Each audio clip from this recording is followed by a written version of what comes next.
Okay, the clock tower has spoken, which means it's time for our regularly scheduled meeting, and we'll begin it with a roll call, please. Commissioner Patton. Here. Commissioner Barwick. Here. Commissioner Webb. Here. Commissioner Steckland. Here. Mayor Absher. Here. Officer Warren, would you lead us in the pledge? Thank you. I pledge allegiance to the flag of the United States of America and to the republic for which it stands, one nation, under God, indivisible, with liberty and justice for all.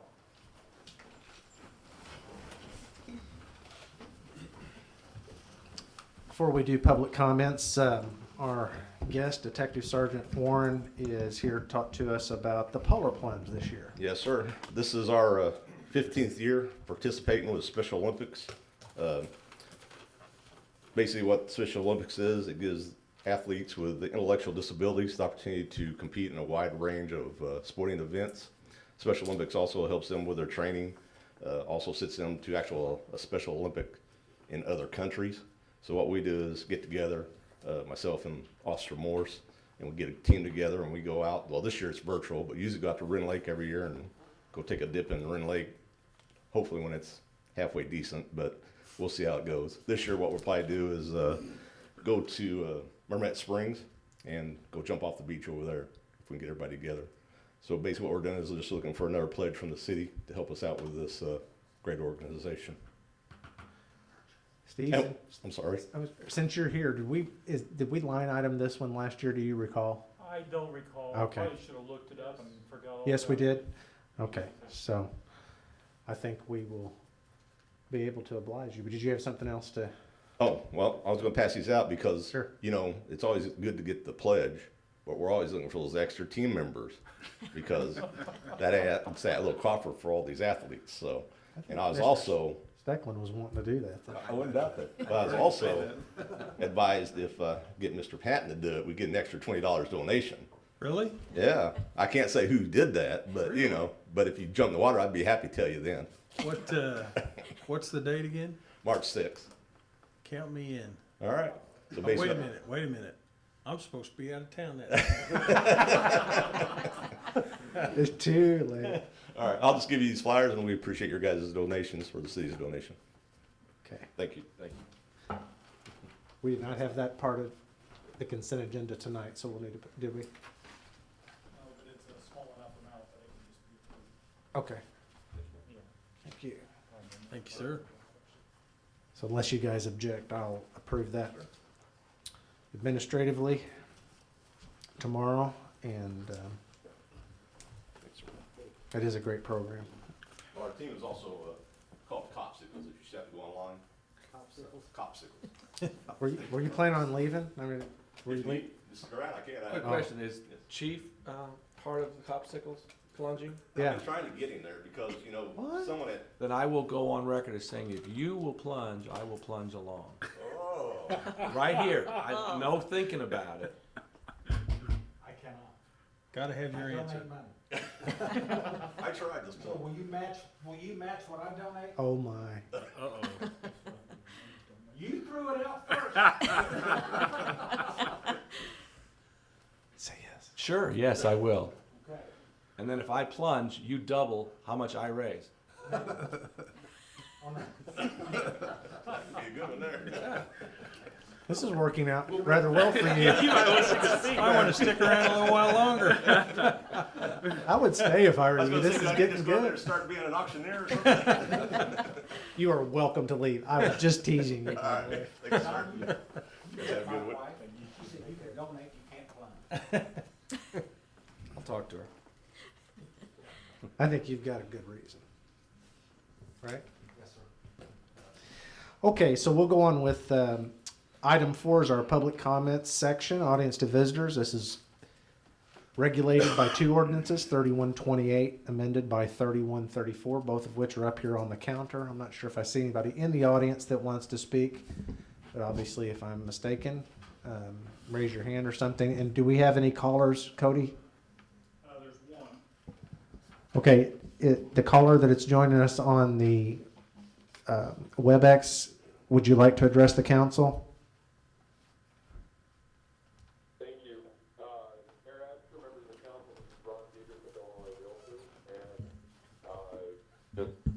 dialing in so that way I could hear your discussion on the items later on the Airbnb taxes and then administrative search warrants, and had email communication with your chief of staff on Friday, and Okay. certainly welcoming of the administrative search warrant language. Is that's a path that the cities typically have to go down, but more often than not they don't do that. So we're especially appreciative of your attempts to codify administrative search warrants, and so thank you for your time this evening. Be looking forward to listening for that later. Okay. All right. So seeing or hearing no others that want to speak other than Ron on the telephone there, we'll move on to item number 5, our consent agenda. We had items A through G on the agenda this evening. And so before we have a motion and a second, I'll ask anybody from the council if they'd like any one or more of those items A through G exempted from the consent agenda and voted upon separately. Would anybody from the audience or dialed in on the audience like any of those items removed from the consent agenda and voted upon separately? Okay, if there aren't any, then I would entertain a motion to approve the consent agenda as presented, items A through G. I would make a motion that we would accept the consent agenda as listed in 6A through G. I'll second. Okay, any questions or discussion of any item, A through G? Roll call, please. Commissioner Patton, Yay. Commissioner Barwick, Yay? Commissioner Webb, Yay. Commissioner Stecklin, Yay. Mayor Absher. Yay. Under item 6, new business sewer department, Brent, do you want to tell us a little bit about this aeration blower? The aeration blower we're talking about here is basically, it's a routine purchase. We tried to send this in for repair. It was beyond repair. I think we discussed one of these back last fall. The new price that we have here is actually very favorable. I thought this was the repair cost because I think it was just shy of this. The last time we purchased one of these blowers, it was, I think, closer to $11,000. They must have had something left in stock. I don't know why this was so cheap, but that's what they quoted us at $9,300. Just need to get approval for it for accounts payable. How long do this kind of piece of equipment last typically? Well, this one's probably 6 years. We're trying to send them in about a 5-year period. They got so many hours on them to be rebuilt, and they'll come back with a 1-year warranty, and it's about a $5,000 repair. So if there's any damage at all, though, the cost escalates quickly. So when we send them in, and we're trying to rethink how we're doing this, maybe get them in a little sooner, or just run them till they break and buy new ones. I mean, it's just it's kind of a pain to have to send them in and wait, and then have one end up costing almost as much as a new one. So.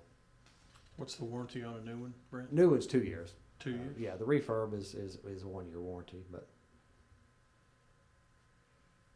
we've got 7 identical blowers. We just try to keep them all functioning. We've got extras, but it's nice to have them all ready to go. Somebody want to make that motion, please? Yeah, I'll make the motion that we approve the recommendation of the Public Works Superintendent to purchase a new aeration blower as a replacement from Arizon at a cost of $9,387.04. The equipment will be purchased from the equipment maintenance budget. I'll second that. Okay, roll call, please. Commissioner Patton, Yay. Commissioner Barwick, Yay? Commissioner Webb, Yay. Commissioner Stecklin, Yay. Mayor Absher. Yay. Thank you, Brent. Item 7A under the Treasurer's Office. Steve, do you want to speak to this or be available for any questions that these guys may have? I presume this is the actuaries that came up with these amounts? Yes, sir, yeah. These were amounts that we came up, I guess back, a couple of months ago maybe. We talked about it, and it's just to confirm. So I have a good solid number that I know I need to be putting back into the property tax replacement fund for these. And those are the 2 amounts that the actuary recommended. Okay. And since you're standing up, we'll go ahead and ask real quick on this next ordinance. This sounds a whole lot more heavy, so to speak, than what it actually is. Just explain this real quick as to what this request from Southeastern Illinois Economic Development Authority.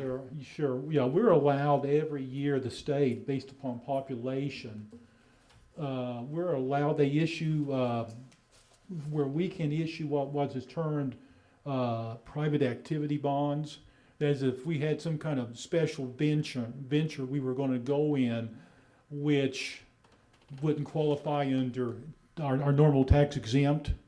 We could use up to whatever we're allocated to go into that venture. They're treated like tax exempt bonds, except for the fact that for federal income tax purposes, they are subject to alternative minimum tax if that would apply to a taxpayer. So then usually the rates on the interest rates on these usually are between a taxable bond and a totally tax exempt like we normally issue. We really don't have any need for it. So usually in the past few years, this company has asked if we could take our bond and basically give it over to them, and that way they could, if they need it, they can use it and get a better rate on their money than they would if they had to issue taxable bonds. And that's all we're doing, is just taking our allocation and giving it over to them. If we don't do that, then it'll end up going back to the state. Has the city ever bonded under that private bonding authority? No, it's really limited on what you can do. It's usually do with, a hospital, special housing. The IRS code is very specific on what you can use these things for. Okay. This money for, so. And we did do this last year, by the way. Yes, they did. That's what I was gonna ask. I remember doing this before. I didn't. Yes, we have. Thing or just as requested. Yeah, we usually just do it every year. Sure do. Would there be any need on any of these municipal projects we're talking about that we'd ever need this? No, because we don't have a limited, we've got a limited tax exempt municipal bond for but our general bonding authority is not limited. We're allotted every year, we're allotted $10 million in what they refer to as bank qualified debt. Okay, and that is debt then that we can issue for government purposes and receive tax exempt status on that. Now, any refundings we do not go against that. If they were bank qualified to begin with, then we did some refundings last year. None of that counted against our 10 million because it was just a refunding of a previously bank qualified debt. But these wouldn't expand that $10 million No. or anything like that anyway. They're not No. It's kind of completely different. Yeah, it's a totally different type of debt Okay. than what we use. Anybody else have any questions on 7A? 8A? 8A. What did I say? 7A. It's 7A on mine. Really? I'm looking down our old agenda.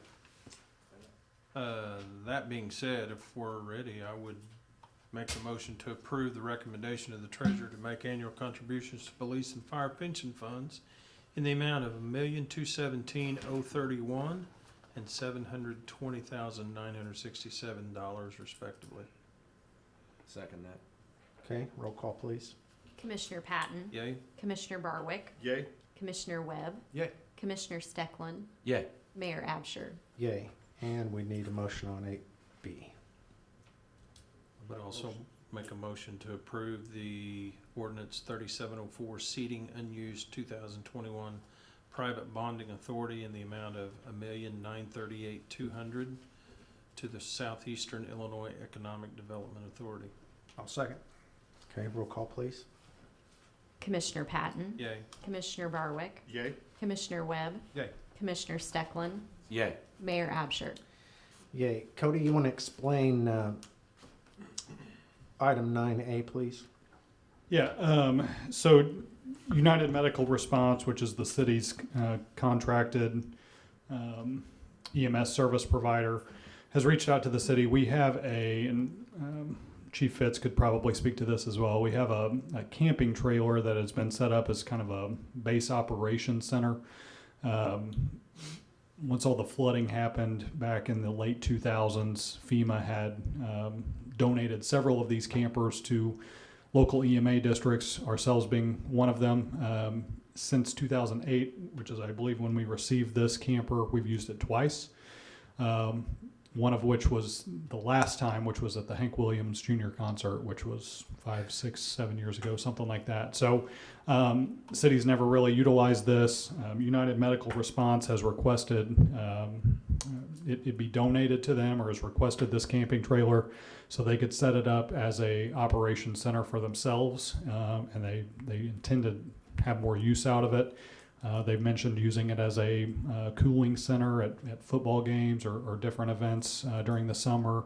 And I really think that they'll be able to utilize it much, much more than we have. So this ordinance would convey that camper to them. And in the event that they decide they no longer need that, they will convey that back to the city. So no money changing hands necessarily. And hopefully, well, maybe not hopefully, but hopefully our community benefits from it as well now that they'll be using it here within the county. Cody, will they take over, like insurance costs? Yeah, we're going to title the vehicle over to them. Yeah. Okay. Anything to add? Actually, this isn't really, it's not a camper. It's a pretty good sized trailer. It Okay. actually can be used as an emergency operations center. Okay. And I don't want to speak for them, but if there ever is an emergency in town, a real issue, they would be happy to let us partake in using it. So. Okay. Somebody wish to make that happen? I'd make a motion that we would approve ordinance 3709, conveying a 2006 Pilgrim trailer to United Medical Response. Second that motion. Okay, roll call, please. Commissioner Patton, Yay. Commissioner Barwick, Yay? Commissioner Webb, Yay. Commissioner Stecklin, Yay. Mayor Absher. Yay. Item 10, several items on economic development and municipal planning tonight. The first being 10A, which is adding territory to the enterprise zone. Should be in your packet.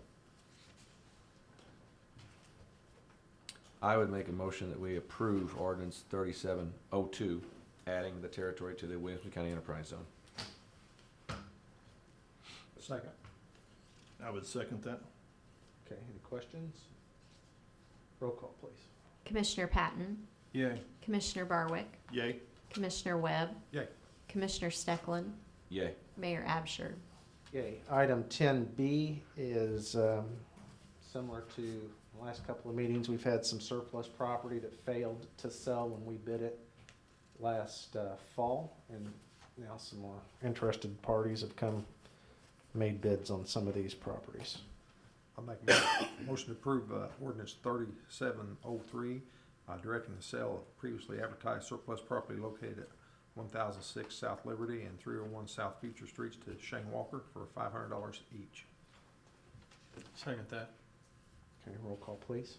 Commissioner Patton, Yay. Commissioner Barwick, Yay? Commissioner Webb, Yay.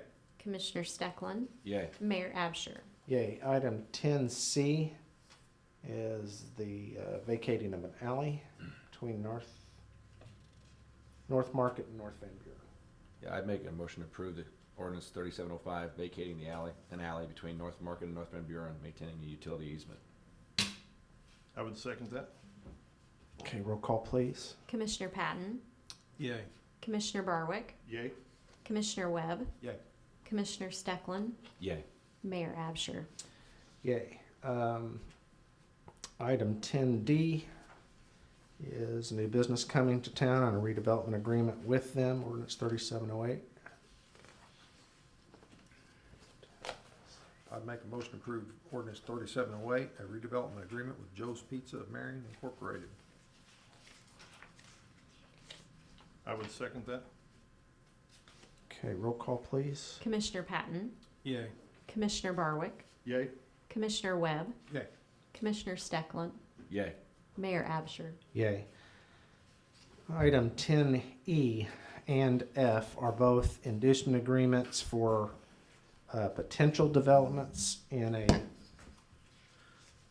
potential TIF that we're considering in a certain part of town. So this would allow them to take benefit of that if indeed the council ends up taking that action at a later time. That'd be my motion on 10E to approve resolution 2021-09 TIF inducement agreement with JMB Development LLC. Second? Okay, any questions? Roll call, please. Commissioner Patton, Yay. Commissioner Barwick, Yay. Commissioner Webb, Yay. Commissioner Steckland, Yay. Mayor Absher. Yay. Likewise, my motion to approve resolution 2021-10, a TIF inducement agreement with Brad Land Company LLC. I'll second. Okay, any questions on that one? Roll call, please. Commissioner Patton, Yay. Commissioner Barwick, Yay. Commissioner Webb, Yay. Commissioner Steckland, Yay. Mayor Absher. Yay. Moving on to item 11, public affairs. We've had significant discussion in the last few meetings about regulating the Airbnb and the different vendors that cater to that end of the market. And we've had a lot of council time been taken up talking about those things. One of the things that we found there to be a hole in is our administration of the taxes between those. And so the company that we use, which is Azavar? Correct. Okay. I keep wanting to say Avatar, and I know that's not correct. Actually had talked to Cody quite a bit about this in a context of something else, but really we found out where they could help us in this regard, and I'll let Cody explain that a little bit more. Yeah, so this ordinance basically replaces our hotel tax ordinance within, that's been established for several years now. But it does so in a way that really just garners the ability for us to collect taxes from folks that book their hotel room or book their Airbnb or book their VRBO. And I can keep throwing out acronyms if you'd like, but when you book those rooms online, there's a gap there between the city being able to collect that tax and from whoever you book it through and the owner operator of whatever entity you're actually renting the room from. So in this case, that closes that gap. It allows us to collect that tax at booking. So if you log on to Airbnb, and this is something again that we've talked about for several meetings there for a while, but Airbnb will actually collect that tax on behalf of the operator and remit that directly to the city. So it cuts out their ability to have to remember how many rooms they've booked and keep those records. We do it at the source. That same would be true for what they refer to as OTCs, which is online travel companies. Those would be the Expedias, the Travelocities of the world. So again, at booking, that tax would be collected by the company and then remitted directly to the city. So our local operators of hotels will continue to operate as they do now. They pay the city clerk monthly for those rooms, but anything that's booked through a travel company or through the Airbnbs, the VRBOs of the world will collect directly from booking. So it changes that process quite a bit, closes that loophole quite a bit as well. And as this industry, from what we've heard, will continue to grow, we'll be able to collect those taxes more regularly and more consistently. I think that's great, personally. Yeah, this was not knowing what this solution that was out there, this was a huge question. We talked about this a little bit when we debated all this, is how do we enforce the self-reporting mechanism? And then there's this whole other layer that I didn't even recognize on the Airbnbs, and there's a name for all these acronyms, which It's is a storm, which is a storm, anyway, all those things. So short-term rental, yeah, short-term, rental occupancy management. okay, or something. whatever that is.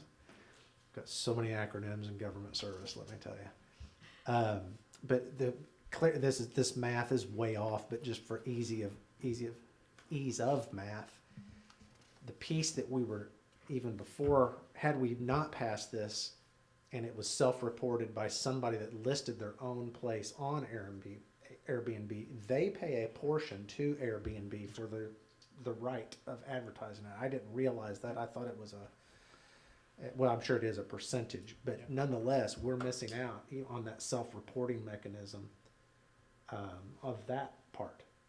This, like Cody says, that closes that additional loophole that Airbnb then would pay on the portion of the room that they're collecting, and then they're going to go ahead and collect in the case of these big name brands of these web portals, which is the bigger issue for us, frankly, is to get away from the person that has the Airbnb home and having to keep track and sending us some sort of form and a check every month. It's going to be collected on the front end when they book the room.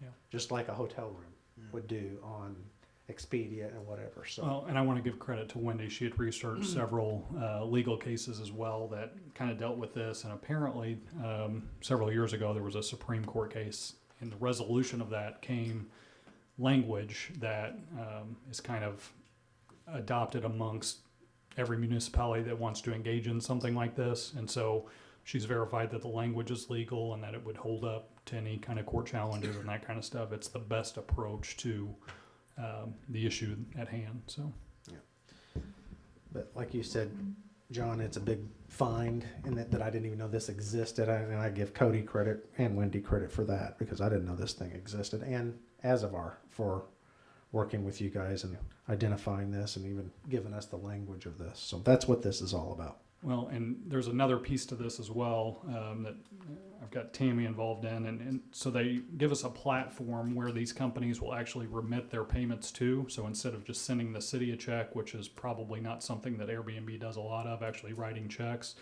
they will be able to ACH those payments directly to the city every month through this portal. We'll be able to track it. And they've actually pitched the city on being able to expand that into more of a liquor license, gaming machine, all that kind of stuff. We may go down that road. We want to try it and see how it works with this aspect of it, of being able to pay those fees online. Obviously, 21st century COVID world, any business that you can do online, I'm sure there's a platform for that now. And so they've pitched us on that. We want to see kind of how this works before we look at that further. But Azavar has been great to work with since we've engaged with them, I guess a year and a half or so ago at this point. And they keep finding little things like this that ultimately will help the city. So, Any idea how much revenue we're talking in a year's time? I know that's kind of evolving business. well, I think they did have some projections on there. At this point, we've only identified 4 or 5 of these Airbnbs. Obviously, this will help us identify more of those. But I think the number that they had identified as far as back taxes goes was like right around $1,000. So it's not going to close any budget gaps necessarily. But as the industry continues to expand, I think there's definitely a potential there for some revenue. At least a methodical way to try to go about collecting it, whereas before that was my big question is how do we even know? Honor system. How do we even know what's going on out there? And we obviously didn't know. Will this solve our issue of, because let's just say we get a tax online, is it gonna help us identify then, going forward, places we didn't know existed? Yes. We'll be able to Yes. see the- 100%. Yes. Yes, the remaining gaps for us, I think, is going to be as these new platforms. I think Airbnb's on this and VRBO. Yeah. And There's several more. those HomeAway, two are the lion's share. I mean, the by far the lion's share. Airbnb makes up like 85% of that market. So, So our remaining gaps is going to be as if other platforms come onto this, or if one of those should happen to come off of this for some reason, this deal, that's where our remaining gap would be from a taxation standpoint. Well, good work on all Yes. fronts. I'd like to make a motion then to approve ordinance 3706, amending Title 3, Chapter 5, Article D of the City Code regarding hotel, motel, and transient occupancy rental units. I'll second. Any questions? Further comment? Okay, roll call, please. Commissioner Patton, Yay? Commissioner Barwick, Yay? Commissioner Webb, Yay. Commissioner Steckland, Yay. Mayor Absher. Yay. Item 11B, notably, this is the one, Ron, are you still on the telephone? Okay, so this is our one visitor tonight that is, I think, principally here for the previous ordinance as well as this one. So I would like, before I introduce Wendy, who did the lion's share of work on this, to explain what, because this is a difficult sounding proposition, so to speak. Search warrant is a lofty term and has connotations to it. So I really want to explain from my standpoint, being the commissioner in charge of code enforcement, this is without question intended to be the exception, not the rule. And but here's what's going on.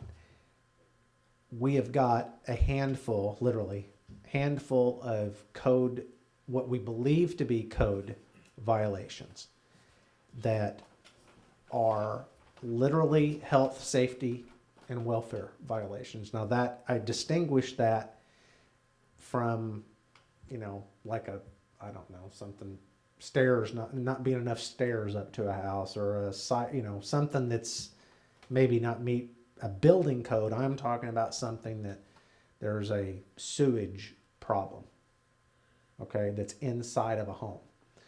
Well, our code, as I understand it, and you please interrupt me if I'm telling you wrong, and then I'll ask you to address this. Our code allows us, we've passed the rule saying we have the right to enter these properties.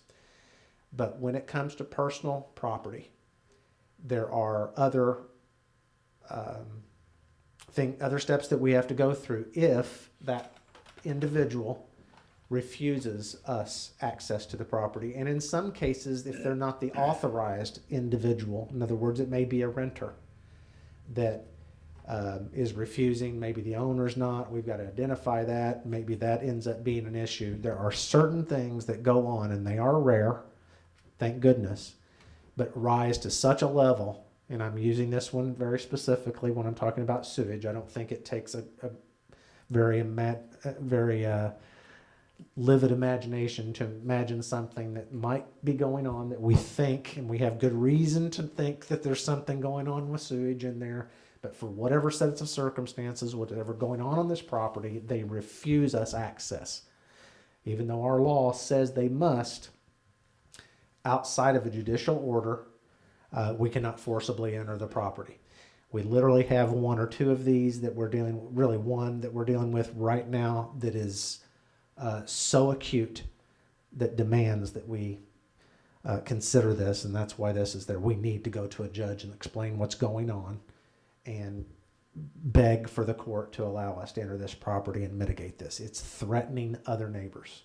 I just don't know how else to put it very kindly. So we did not have that on the books. Wendy researched several different municipalities and what's going on, talked to some of our neighboring municipalities that have had a similar situation going on, and say, how do we force this? How do we get, how do we go about it? And so that's kind of what this is about. Just reading this on agenda or something that might end up in a newspaper, even watching a video without some sort of explanation of trying to say this has to be so acute that we would even take those steps to physically draw up a petition and go to a judge in a court of law and a hearing. And it's very, very rare, I think, that something like that would happen. So rare is that the city councils before us have not chosen to have this as a tool. Unfortunately, some of the situations have risen to a level that demands us to have such a tool in the tool set. So have I explained any of that? Yeah, and I just want to point out, this does still require a court order, and judges Correct. don't grant search warrants just, for the heck of it. I mean, there has to be good faith basis, probable cause, things like that. So, I mean, we're not going to go ask a judge to sign an order for an administrative search warrant unless we believe there are conditions that exist, and one of our code officers can testify that he is aware of conditions that exist that lead us to believe that there may be further problems going on inside the home. And a judge is not going to grant the search warrant unless they believe that, our officer is being truthful, that what's in our affidavit, probable cause, can be verified. So these aren't, and like I said, a judge still has to sign this. This isn't issues where, the city on its own can just decide to go in somebody's house because we feel like it. There's still very much a legal due process procedure that has to go through for people's Fourth Amendment protections. And can you distinguish for us? Search warrants are normally in the connotation of a police Yes. action, These right? are not criminal search warrants. These are called administrative search warrants. They are not for the purpose of going in to search for evidence of a crime. These are for the purpose of going in to look for conditions of code violations, nuisance issues, things like that, or enforcement of our inspection program. By doing this, and this is just a question because my brain's kind of moving too fast right now. Does this make our code enforcement employees mandated reporters of DCFS issues? And if so, what? It's a really good question. That is a good question. I will definitely check on that because I I'm mean, that's not something 100%. I think we need to consider, Mm-hmm. or address, I should say, because once we go into that house Mm-hmm. and we see something, Yep. Anything that is any criminal activity that is viewed in plain sight. Now they cannot go into the home with the intention of looking for evidence of a crime. yes, They go in looking for evidence of code violations, things like that. yes, However, when the officer is in the home, if they see things that's what's called in plain sight right, that could be evidence of a crime, they are able to report that to the police department. That's where the code enforcement Able officer, to or mandated to? Because I think that's the issue that Well, he's asking, right? the DCFS reporting is different than reporting evidence of potential criminal activity to the police department would be one thing, and then reports to DCFS would be a completely separate issue.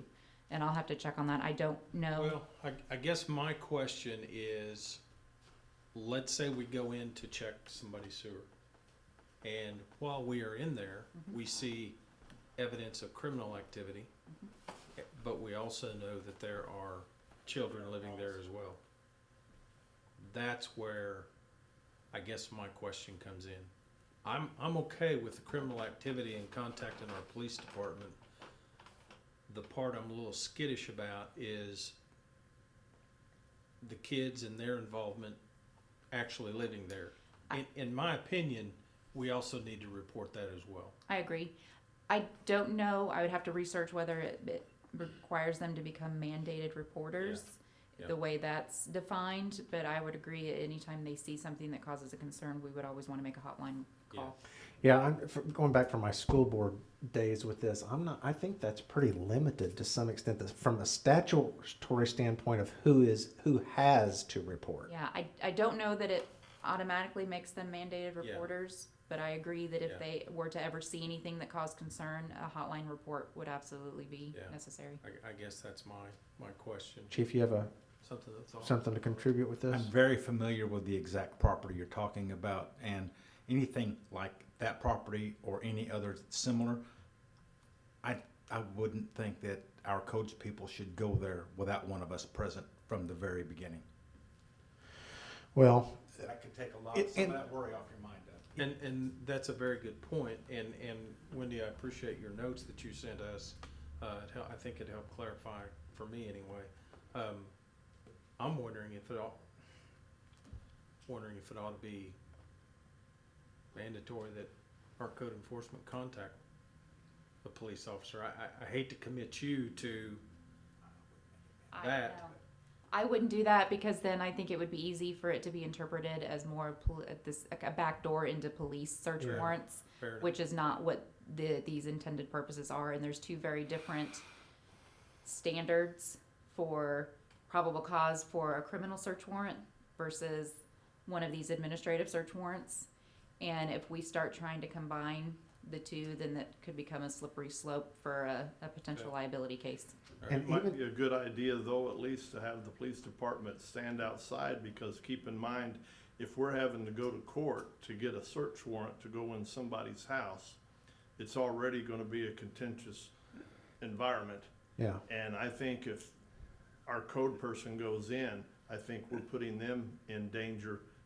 Not necessarily have the police department maybe go in the house, but at least have them standing by there at the residence just to kind of keep things under control. So there's difference there between participating in the search and executing the search warrant. Yeah, right, there's- which is Yeah. really the difference. But There are some municipalities that have stated where if one of the code enforcement officers feels that their safety is being threatened, or if they're continue to be refused entry into the home, that they can request police assistance just to get them essentially inside so they can do their job as far as the administrative search warrant. But it doesn't then turn into a police search warrant. The police then do not go in the home and start doing a search, because that would be a very different case. I would think the scope of the search is gonna be limited when you apply for one. If it has to do with a sewage problem, it's not going to allow them to go in and look in dresser drawers and in closets and things like Right. that. The scope is gonna be for what the problem is that we're going to look at. Yeah, it's gonna be limited to the basis of what they believe may be going on inside the home. I would think that the warrant would require, your specific problem, whatever that was.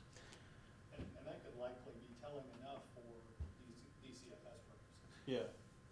so again, I just want to reiterate one more time. This specific, just to be transparent, completely transparent, I said to Wendy, you've got to find me a way to fix this. You've got to find me a way to address this.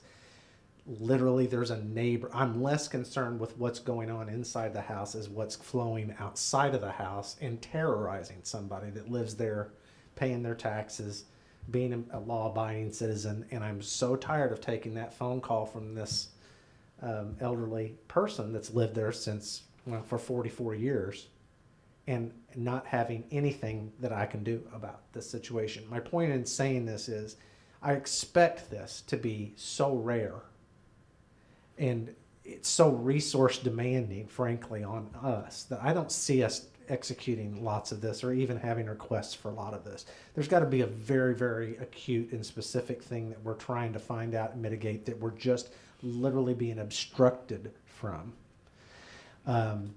But to your point, I don't know that this specific one does or doesn't.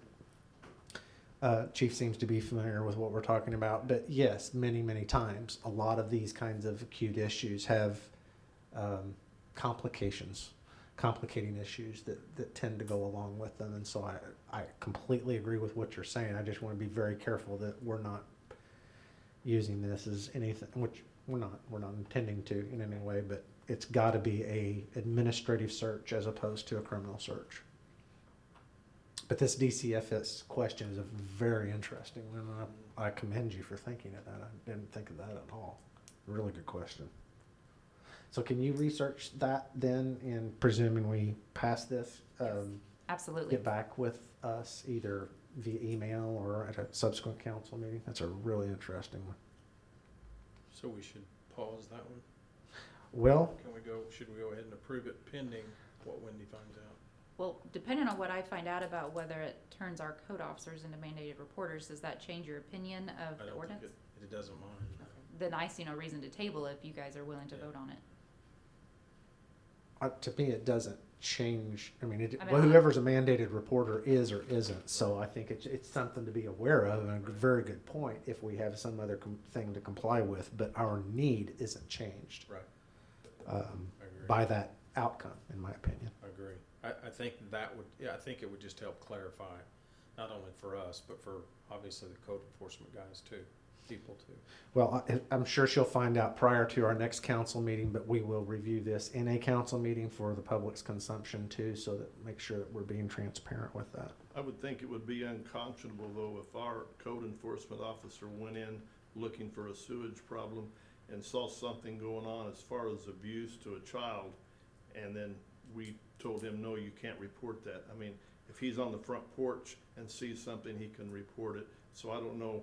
Yeah, I mean, no. Probably what she needs to find out more is what our protocol will be if they see something like that, not if we are not going to say something or say something. Well, and there's more to it that I think what's implied there is, do we have a liability if we fail to report?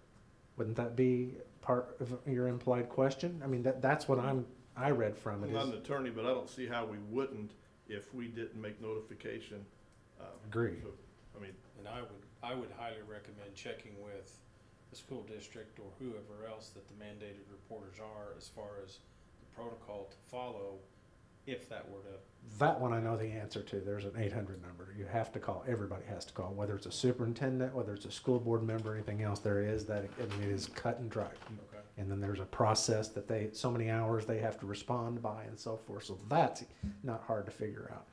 Okay. And just for your, maybe in this specific situation, since we've highlighted that this really is trying to solve a very acute problem, to my knowledge, there's no child in this home.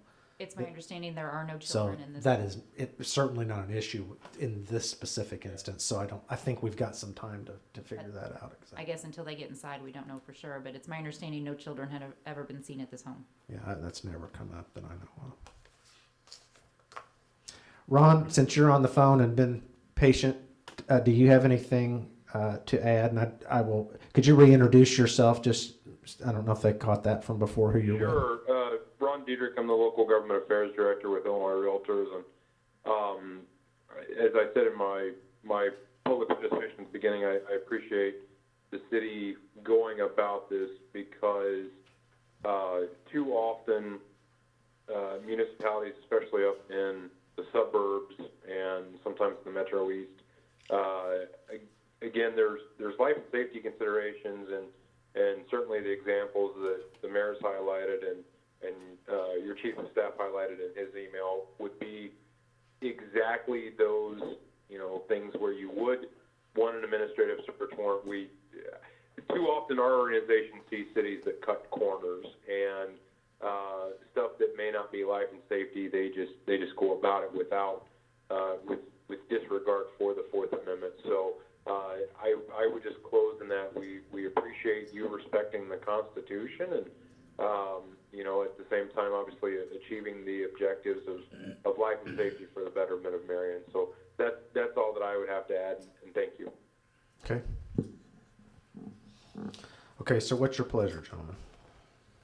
I make a motion to approve ordinance 3707, permitting the petition of the courts for issuance of search warrants to conduct inspections of property and buildings to promote the public health, safety, and welfare of its citizens. I would second that. Any further discussion or questions of Wendy or Chief or anybody on this? Roll call, please. Commissioner Patton, Yay. Commissioner Barwick, Yay. Commissioner Webb, Yay. Commissioner Stecklin, Yay. Mayor Absher. Yay. All right, Commissioner reports. We'll start with you, Doug.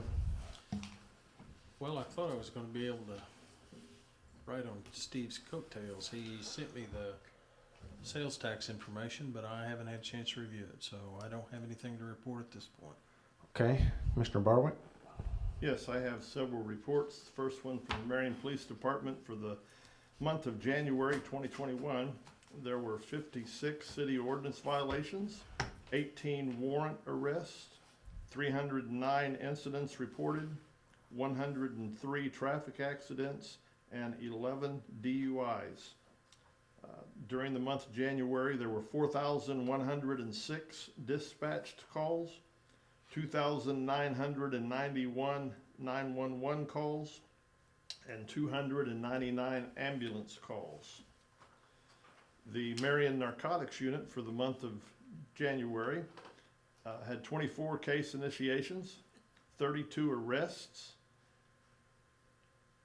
8 days were assigned to directed patrols. They had 1 search warrant, 1 firearm seized, 2,750 grams, that's over 6 pounds, of crystal ice methamphetamine, a half a kilogram of heroin, a half a kilogram of cocaine, 2,400 grams, which is over 5 pounds of cannabis, and $10,000 seized for asset forfeiture. The Marion Fire Department had 16 calls for fire calls. They had 4 rescue and EMS calls.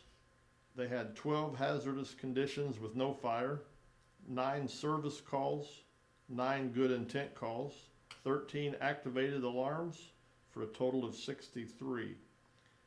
They completed 8 occupancy permit inspections.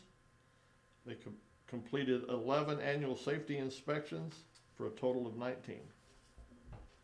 And that's all I have. Commissioner Stecklin. All right, the water department had 3 water main breaks. One service was updated. The crews are all out working hard doing concrete work, and we asked that if you see crews out and about, please slow down, especially with all this bad weather. Also want to just make an announcement to benefit the Marion FFA. So from Saturday, February 20th to Saturday, March the 20th, 2021, the Marion FFA and the alumni will host a virtual blue and gold 5K run, walk, and a 100-mile challenge. So due to COVID restrictions, this year's race is virtual, but just as much fun. They've added a new event this year, the 100-mile challenge. The great thing about this year's virtual 5K and the challenge is that it can be completed anytime and anywhere. Anyone can participate and help the outstanding students of the Marion FFA. Details can be found on their Facebook page on facebook.com/Marion FFA. That's all I have. No trivia this time? It's only the first meeting of the month. We gotta get to the second. Can't overdo it. So disappointing. Okay, Jim? Nothing to report other than, we do have some winter storms in the forecast, so just everybody practice safety on driving and allow yourself a little extra time to get there. If you see one of the snow plows going down the street, give them plenty of room and right away, because those are big machines and hard to see people coming around you, so, everybody, practice safety. Okay, I want to give you guys a little bit of an update. Thanks to Tammy, gave me this report. We've had, I think you guys remember, in January is when our cycle for liquor licenses renew, the annual cycle. And so we had 66 between our 9 different classes. 66 licenses were renewed. As you also know, video gaming is tied to those liquor licenses. Just like we limit the number of liquor licenses, I had asked you guys as part of what then was the 2020 proposal, as part of that, to limit the number of gaming licenses that we issued. And we had some room in there from where we were at that point. We, as of today anyway, it looks like within 1 or 2 of those seats, now I'm not talking establishments, I'm talking actual video games. So there's usually 5 to 6 per location. There's only 2 of those left out of the entire sphere of it. So we are, for the first time, literally answering those phone calls and telling people there are none available. So that was part of the deal we made with the licensing fees that we passed, and the promise that they would be limited in their competition. So anyway, I just want to let you guys know that we basically are there, plus or minus a couple licenses. And lastly, on here, which is different than liquor and gaming, but there are 48 through today, 48 electrical licenses were renewed through the city. You have any idea if that is on par from previous?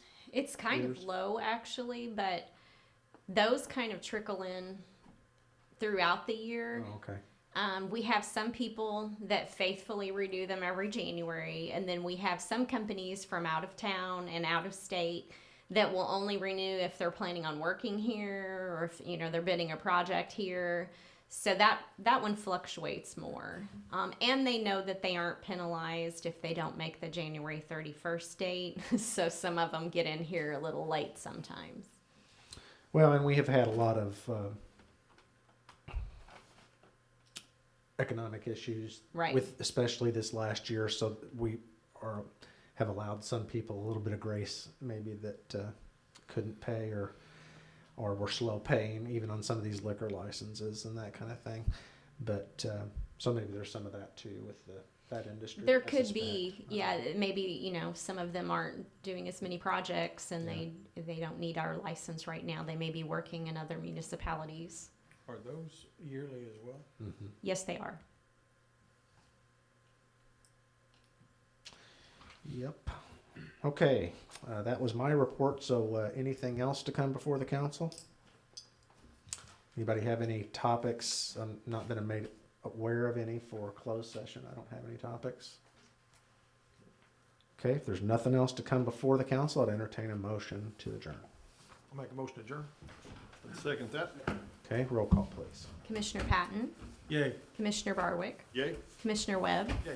Commissioner Steckland, Yay. Mayor Absher. Yay, thank you, everybody, and travel safely home. I think it's still sleeting. Sound like John,